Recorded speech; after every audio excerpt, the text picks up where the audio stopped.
Sur les lieux des décombres, les sapeurs-pompiers sécurisent encore les lieux, mais à l'intérieur des murs calcinés de l'ancien hôtel, l'enquête suit son cours. L'IRCGN, l'Institut de recherche criminelle de la Gendarmerie nationale, est arrivé de Paris pour effectuer des prélèvements ces 2 prochains jours. Une équipe accompagnée d'un chien spécialisé dans la détection des matières combustibles. Parmi les pistes, une odeur d'essence évoquée par des témoins.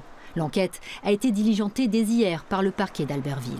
L'enquête a débuté hier, comme vous le savez.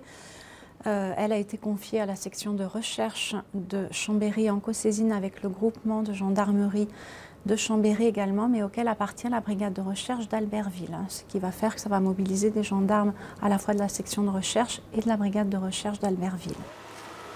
Ce matin, l'identification des 2 personnes décédées a également débuté. D'après les premiers éléments, il s'agirait d'un homme et d'une femme, à l'âge encore inconnu.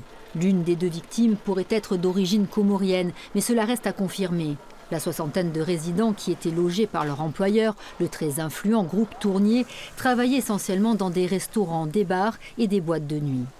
À quelques pistes de là, à Méribel, les saisonniers locaux s'interrogent sur les conditions d'accueil de ceux qu'ils appellent les travailleurs de l'ombre. En Savoie, il serait près de 40 000 chaque hiver. Des Français venus de Bretagne ou du Sud, mais aussi des étrangers, certains ne parlant pas français. Des précaires déracinés, devenus des proies faciles pour des patrons argentés et peu scrupuleux.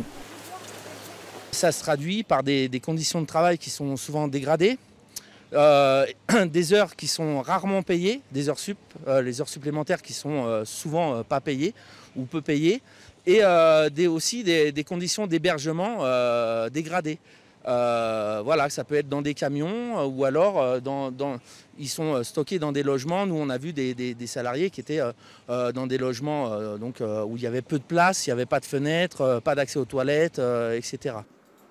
La CGT l'a annoncé, elle se portera partie civile dans ce dossier très sensible. Les auditions se poursuivent, mais pour l'heure sans aucune piste privilégiée.